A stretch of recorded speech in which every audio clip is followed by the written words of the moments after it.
আমরা ভালোকে ভালো বলবো, মন্দকে মন্দ বলবো, অন্যায়কে অন্যায় বলবো, ন্যায়কে ন্যায় বলবো। যখন আমার মধ্যে থেকে এই জিনিসটা হেরে যাবে, তখন ভাবতে হবে আমার মধ্যে এখন মনুষ্যত্ব নয়, আমি মানুষ নই, আমার মধ্যে পশুত্ব বিরাজ করছে।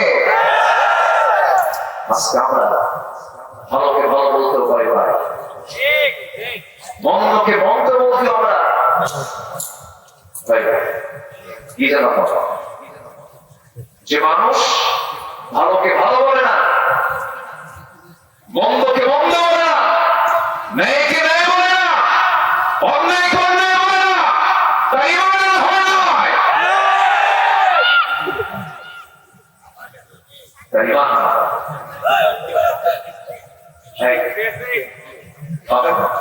আমার জন্য মেহনত হচ্ছে তো বলতেছি, শুধু গুজুর চায় সমস্যা নাই, আমি তো বলতেছি, আপনি আবার বলতে যাবেন, এত ধমক দিয়ে দিতে আমার বাঁচবো না।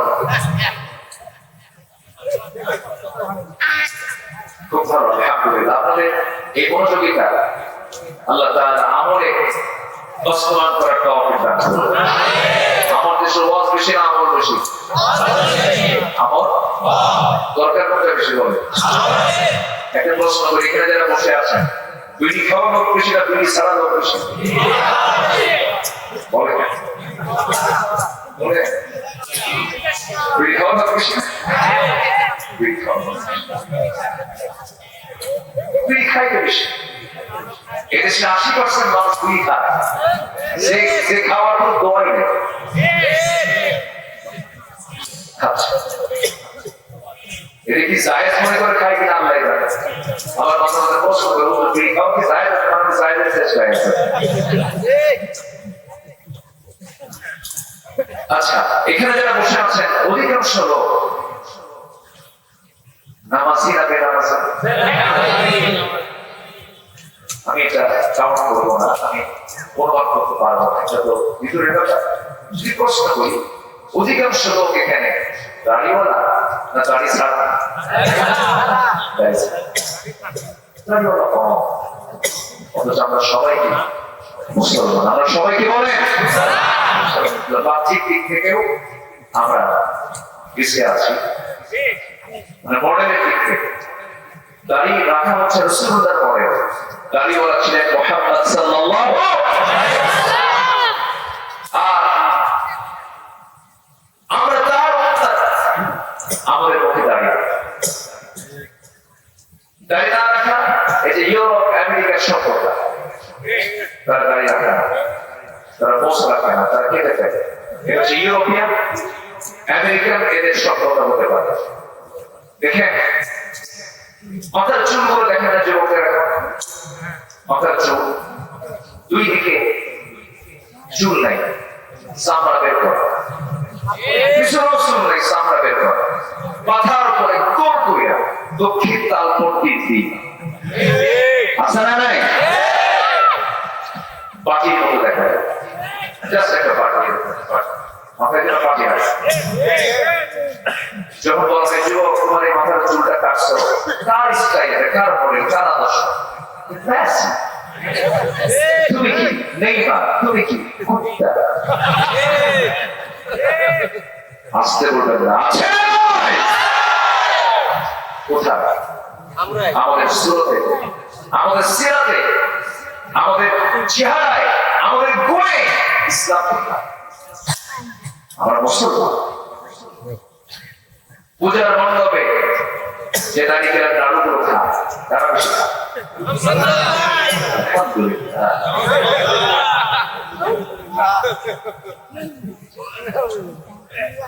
আল্লামা ইকবাল আফসোস করে বলছেন, উनको तहसीब ने हर बंद से आजाद किया, लाके काबे से सनम खाने में आबाद किया। নব্য যুগের সভ্যতা মোহে কেটে ফেললে সব বাঁধন, মসজিদ ছেড়ে মন্দিরে গিয়া বাসা বেঁধেছ হায় এখন। মসজিদ ভালো লাগে না, মন্দির ভালো লাগে, নবীর সুন্নাত ভালো লাগে না,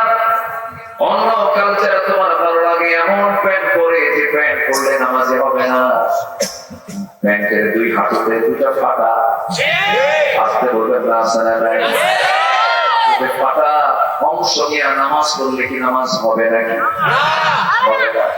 আবার প্যান্টটা পরে নাভির নিচে নাভির উপরে, নাভির এত নিচে পড়ে বহুদিন আগে বছর তিনেক আগে আমি মসজিদে নামাজ পড়তে গেলাম। সুন্নাত পড়বো 2 রাকাত, মসজিদে ঢুকি আগে কয় রাকাত বলে না বসি কয় রাকাত? 2 রাকাত।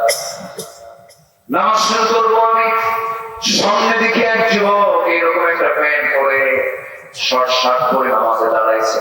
ভাবলাম আজকে নামাজে কি হবে আল্লাহ জানে। আমি নামাজ আগে বললাম না, দেখি ও নামাজ কেমন রুকুতে গেছে, রুকু ঠেলায় দেখি শার্টটা উপরে প্যান্ট নিচে মাঝখানে থাকা।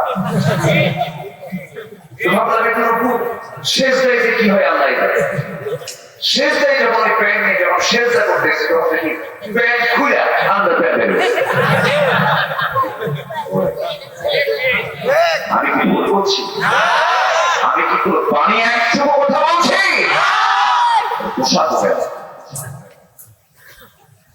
তাহলে আমার নবী কোন সুন্নাত আমরা রেখেছি বলে? আদম থেকে নিয়ে রাসূল পর্যন্ত কোন পয়গম্বর লিখেছে? আমরা কোন নবীর সুন্নাত বলো? কোটি কোটি টাকা বীর পিছনে খরচ আছে না? আছে। এটা কি সাধারণ ব্যয় না অপচয়? সাধারণ ব্যয় না অপচয়? আমরা কোথায় আছি? আমরা কেন আসলাম দুনিয়াতে? এই সমস্ত বিষয় দেখলে তো মনে হয় যে কোনো উদ্দেশ্যই নেই, কিন্তু উদ্দেশ্য আছে না? আসল সে উদ্দেশ্য কি? আল্লাহ তাআলা কি উদ্দেশ্যে আমাকে আপনাকে দুনিয়াতে পাঠালেন? আসল সূরা বাকারা তৃতীয় নম্বর রুকুর দিকে আস্তে আস্তে চলে যাচ্ছি। জোরে বলি ইনশাআল্লাহ। আমি এখানে এসেছি অনেক আগে, কিন্তু এসে দেখি সেকেন্ড মেহমান যিনি আমার আগের যিনি মেহমান, আমি ভুল বললাম, সেকেন্ড না, উনি প্রথম, কারণ উনি তো আগে আসছে। উনি আগে গেছে না, উনি প্রথম, আমি বললাম দ্বিতীয়, আমি শেষে। আমার বলে হুজুর আপনি কি বলেন? আমাকে বলছে আপনার আজকে মাহফিল উঠবে, আপনি কখন উঠবেন? আমি বললাম আপনি শেষ বলেন। সবার পরে তাই না? সবার শেষে ক্লাস নেওয়া খুব কঠিন। প্রথমে ক্লাস নেওয়া হয়, শেষ ক্লাস জটিল ক্লাস, যারা আমরা স্কুল কলেজে পড়ছি প্রথম ক্লাস ভালো লাগে না। লাস্ট ক্লাস যখন আসলে মনে মনে স্যার যাবে কখন, বাঁচবো কখন, সেই ক্লাস আমি উঠেছি।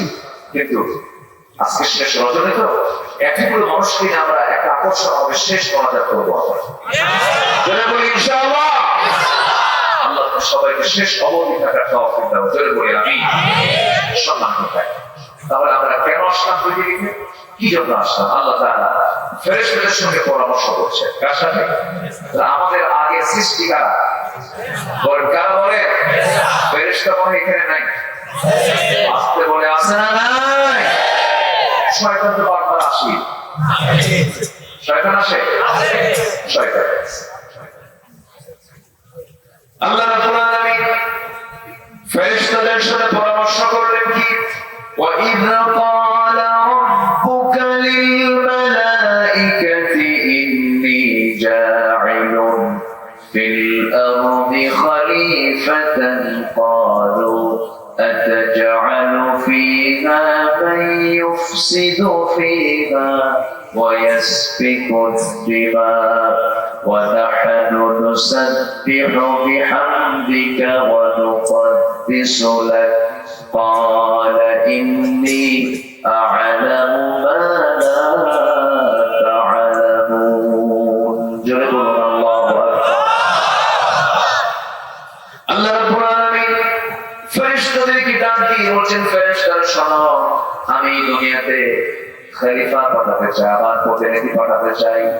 এই সিদ্ধান্ত তোমাদের বড়। ফেরেশতারা বলছে আল্লাহ এমন জাতিকে পাঠাবে যারা দুনিয়াতে এসে ফাসাদ সৃষ্টি করবে। ফাসাদ নাই? আসতে বলে আছে না নাই? ওয়াসফিকুদ দিমা, রক্তপাত করবে, শনিকপাত করবে। এই যে ধরেন ফিলিস্তিনে রক্তপাত হচ্ছে, ইরাকি 7 লক্ষ 8 লক্ষ মুসলমানকে আমেরিকা মেরে শেষ করে দিল। আমার বন্ধুগণ, এই যে প্রতিনিয়ত মানুষের দ্বারা খুন হচ্ছে, নির্যাতনের শিকার হচ্ছে, ফেরেশতাদের যে সব ফেরেশতারা যে কসগুলো দেখিয়েছিল, যে কারণগুলো দেখিয়েছিল, সঠিক ছিল না ব্যাঠিক ছিল? সঠিক ছিল। ও আল্লাহ, তোমার উদ্দেশ্য যদি হয় প্রশংসা পাবা, পবিত্রতা ঘোষণা করবা, আমরা তো আছি, আমরা তো তোমার জিকির করছি, আমরা তোমার পবিত্রতা ঘোষণা করছি, কিন্তু এরা দুনিয়াতে যে এই সমস্ত কাজগুলো করবে, আল্লাহ বলছেন, ও আমার ফেরেশতারা, আমি জানি তোমার আমাকে এই পরামর্শ দিবা, কিন্তু আল্লাহ এবার সোজা জানিয়ে দিলেন, ক্বালা ইন্নী আ'লামু মা লা তা'লামুন, তোমরা যা জানো আমি যা জানি তোমরা তা জানো না। আমি আল্লাহ জানি কি হবে। এই দুনিয়াতে আল্লাহ আনুগত্য করার মতো বান্দা এখনো আছে না নাই?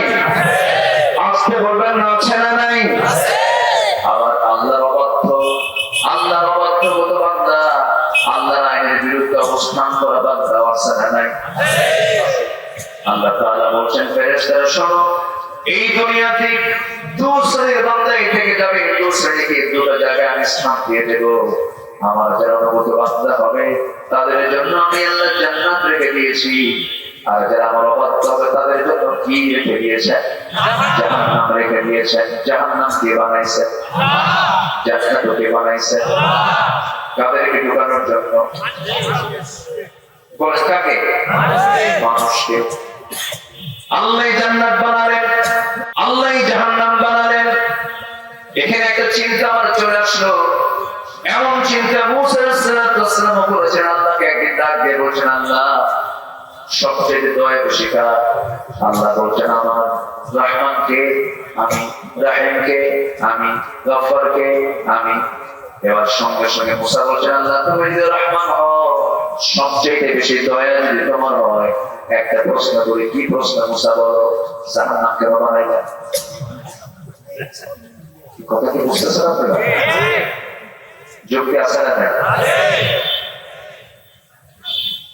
মুসা আলাইহিস সালাম যখন এমন জাতীয় প্রশ্ন করলেন, প্রশ্ন শুনে আল্লাহ বলছেন, মুসা তুমি আমাকে কি বলতে চাও বলো, কান্না রাগ করো না, আমি তোমাকে বোঝার জন্য বলছি। আমি তো বুঝতেছি না তুমি কেন জাহান্নাম চাও। আল্লাহ তোমার তো দয়া বেশি, পৃথিবীর সমস্ত দয়ার মধ্যে 99 ভাগ দয়া রেখেছে তোমার মধ্যে, আর 1 ভাগ দয়া দিয়েছে সকল মাখলুকের মধ্যে।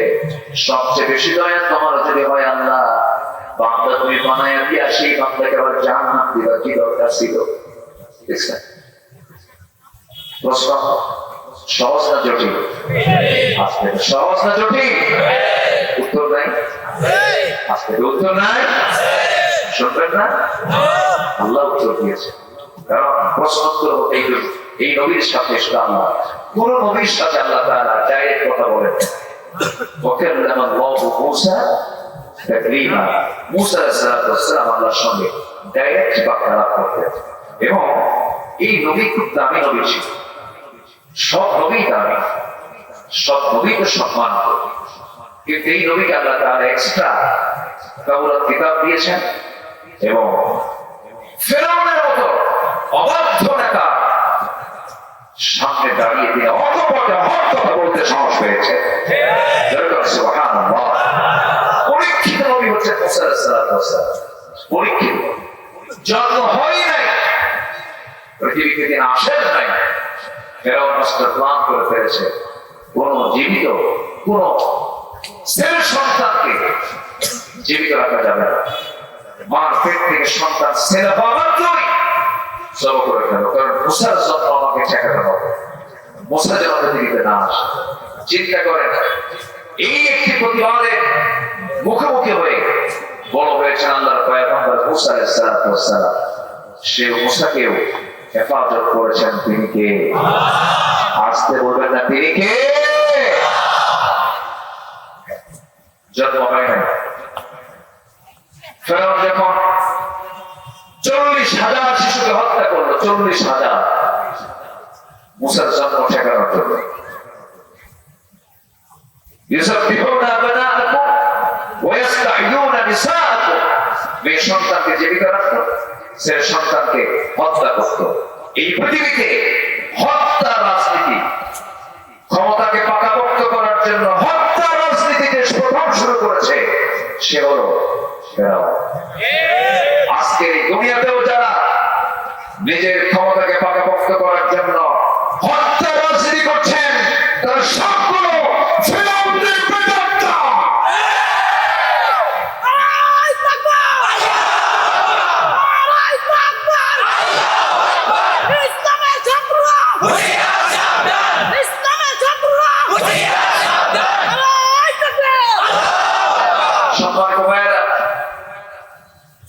আজ গোটা দুনিয়াতে 228টি দেশ, 228টি দেশ, কোন দেশে শান্তি আছে? আসতে কোন একটা দেশেও কি শান্তি আছে? আপনি গোটা দুনিয়া করে আমেরিকার স্বপ্নের দেশ কে বলেছে যে দেশে সুইসাইডের পরিমাণ সবচেয়ে বেশি, আত্মহত্যার পরিমাণ সবচেয়ে বেশি, সবচেয়ে মানসিক রোগী বেশি আমেরিকা, শান্তি নাই? ইউরোপের শান্তি অসম্ভব। যে দেশে সমকামিতার আইন পাস হয়, পুরুষ পুরুষ বিয়ে করে, মহিলা মহিলা বিয়ে হয়, কুত্তার মতো বিকৃত যৌনাচার, ওদের কাছ থেকে আমাদের শেখার কিছু আছে? আসতে বলবেন শেখার কিছু আছে? কে বলেছে শান্তি আছে? কোথাও শান্তি নেই। সম্মানিত ভাইরা, সম্মানিত বন্ধুগণ, গোটা পৃথিবীর প্রতিটি দেশে দেশে একটাই সমস্যা, সেটা হলো গদি সমস্যা। কি সমস্যা বলে? চেয়ার। অথচ সেই গদির একটা আয়াত আছে, আয়াতুল কুরসি। আয়াতুল কুরসি, কুরসির মানে হলো চেয়ার। কুরসির মানে কি? চেয়ার। চেয়ারের আয়াত আল্লাহ তাআলা দিয়েছেন আয়াতুল কুরসি, যা গদির সমস্যার সমাধানের জন্য আল্লাহ তাআলা দিয়েছেন। কিন্তু সেই আয়াতুল কুরসি আমরা বানাইছি হলো বাচ্চার পেশাব বন্ধ করার জন্য। বাচ্চার পেশাব বন্ধ হবে কেন? সেম ভূত তাড়াবো কেন? আমরা আয়াতুল কুরসি আছে। অথচ আয়াতুল কুরসি হলো গদি নিরাপত্তা নিশ্চিত করার জন্য। গোটা দুনিয়াতে এই সমস্যা সবচেয়ে কম না সবচেয়ে বেশি? আমেরিকাতে আছে না নাই? সমস্যা আছে না নাই? Russia, Ukraine, Germany, Italy, Britain, Bharat, Bangladesh তো নাই? আছে, সব জায়গায় আছে। কিন্তু সমাধান দিয়েছেন কোথায়? আজকেও সমাধান আছে না নাই? আছে? আমরা তো সেদিকে থাকি না, সেদিকে যাই না। আমার ভাইয়ের একজন নবী সামান্য কিছু কথা বের হয়েছিল, সেই নবীর নামটা কি বলেন? বলেন বলেন, সবাই বলে। মুসা আলাইহিস সালাতু ওয়াস সালাম জন্ম নেন নাই, তিনি পৃথিবীতে আসেন নাই। প্ল্যান শুরু হয়ে গেছে ক্ষমতাকে পাকাপোক্ত করার জন্য। ফেরাউন হাজার হাজার শিশুকে হত্যা করে ফেললো। মুসার জন্ম হয়ে গেল, মুসার মা টেনশনে পড়ে গেলেন, আরে কি যেন মুসিবতে পড়লাম না যেন আমার সন্তানকে মেরে ফেলে। কিন্তু এইদিকে আল্লাহ তাআলা মুসার মাকে জানিয়ে দিচ্ছেন, ওয়াহাইনা ইলা উম্মি মুসা আন আরদি'i فإن خفت عليه فألقيه في اليم ولا تخافي ولا تحزني। হে মুসলমান, সন্তান ডেলিভারি হয়ে গেছে, কোনো টেনশন নাই। সন্তানকে নিয়ে তুমি কোনো পেরেশান করবে না, পেরেশান হবে না। সন্তানকে আস্তে করে দরিয়ায় ভাসিয়ে দাও। তোমার সন্তানকে আমি নিরাপদে নিশ্চিন্তে তোমার কোলে আবার আমি উঠাইয়া দেব। সন্তান ডেলিভারি হয়ে গেছে, কাঠের বাক্সে সুন্দর করে প্রস্তুত করে নিয়ে তিনি ভাসিয়ে দিলেন।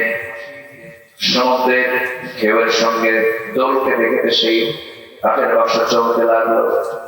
মুসা আলাইহিস সালামের ছোট খালাম্মা ওই নদীর কুল ঘেঁষে ঘেঁষে যাচ্ছিলেন। এই কাঠের বাক্স কোথায় গিয়ে থেমে যায় এমন জায়গায় গিয়ে থামলো যেখানে ইমরাত ফিরআউন, কোরআন বলতে সূরাতুল কাসাস সবাই বলবে, ইমরাত ফিরআউন আসিয়া আলাইহিস সালাম গোসল করার জন্য তিনি খাটে নেমেছেন, গোসল করবেন। এমন সময় দেখতে পেলেন সুন্দর একখানা কাঠের বাক্স। বললেন, দেখো এটা খোলা যায় নাকি? কেউ খুলতে পারে না, একদম লক সিস্টেম। কিন্তু মুসা আলাইহিস সালাম যে ভিতরে আছেন, এই লকটাকে খুলবে। আসিয়ার কাছে যখন নিয়ে আসা হলো, আসিয়া শুধু হাতটা লাগালেন, চট করে খুলে গেল। চার হাত নড়াচড়া করতেছেন, নবজাত মার দুধটাও তার কিসমতে জোটে নাই। জন্ম নিয়ে পৃথিবীতে বিপদে পড়ে গেছে, পরীক্ষার সম্মুখীন হয়েছে।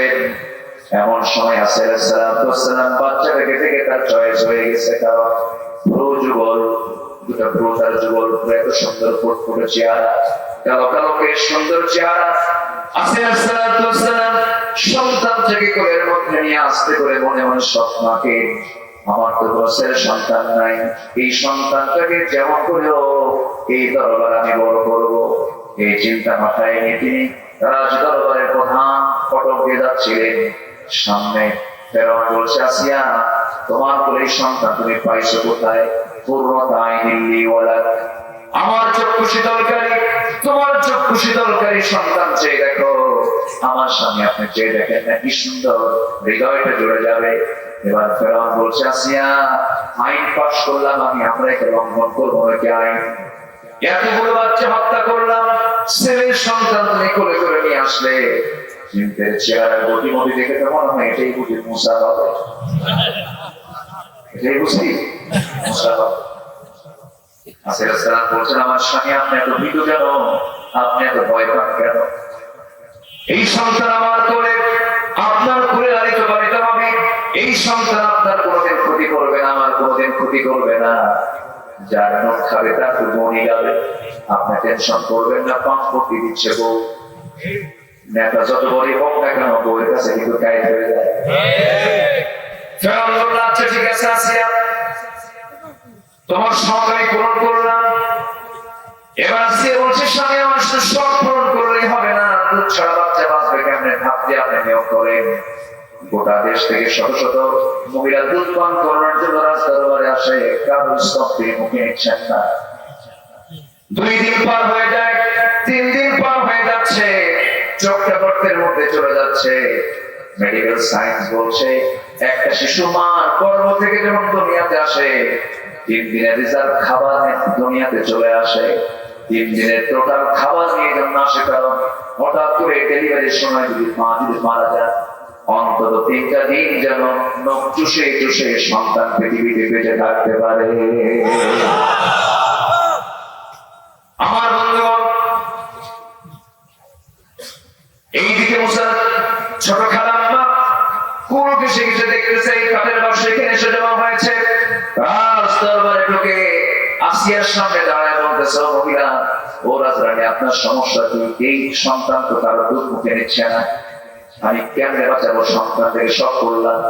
মুসা খালাম্মা বলছেন, ও রাজরানী আসিয়া, টেনশন করো না, চিন্তা করো না, তোমার সন্তানকে খাবারের জন্য, তোমার সন্তানের ভাতৃর জন্য আমার পূজা একজন আবেদা সানেহা গোপনে একটা মেয়ে আছে, একজন মহিলা আছে, খুব ভালো মানুষ, আর তার মাকে ডাকা।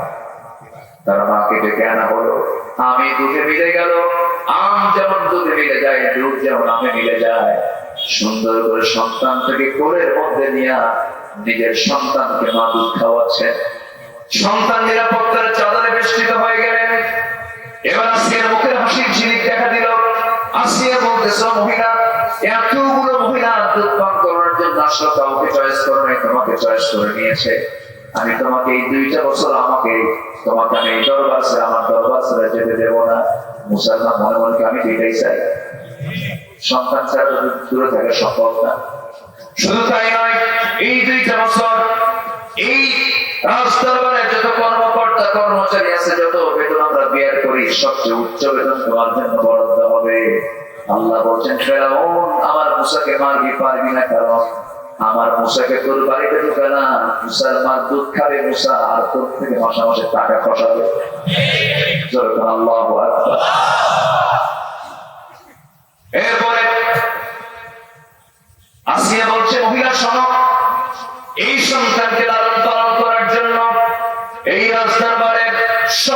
দামি ঘর যেটা শীততাপ নিয়ন্ত্রিত, দক্ষিণা হাওয়া বয়, এমন একটি ঘর তোমার জন্য বরাদ্দ হয়ে গেল। ঘরটাও ফার্স্ট ক্লাস, থাকা খাওয়া ফ্রি, মাটাও সাথে থাকতেছে। সন্তান ধীরে ধীরে বড় হতে লাগলো। 2টা বছর ফেরা কোনোদিন ভুল করে পোশাকে কোলে নেয় নাই। একদিন আসিয়ে বলছে, স্বামী আমার, আপনি এমন পাষাণ হৃদয়ের, একটা দিন সন্তানকে আদর করলেন না, স্নেহ করলেন না, কোলেও নিলেন না। এই কথা বলা মাত্র বলছে, ঠিক আছে সন্তানটা আমার হাতে দিয়ে দাও। সন্তান যখন কোলে নিয়ে নতুন করে যখন সন্তান যেতে সহজে যেতে চায় না, কে বলে যেতে চায় না।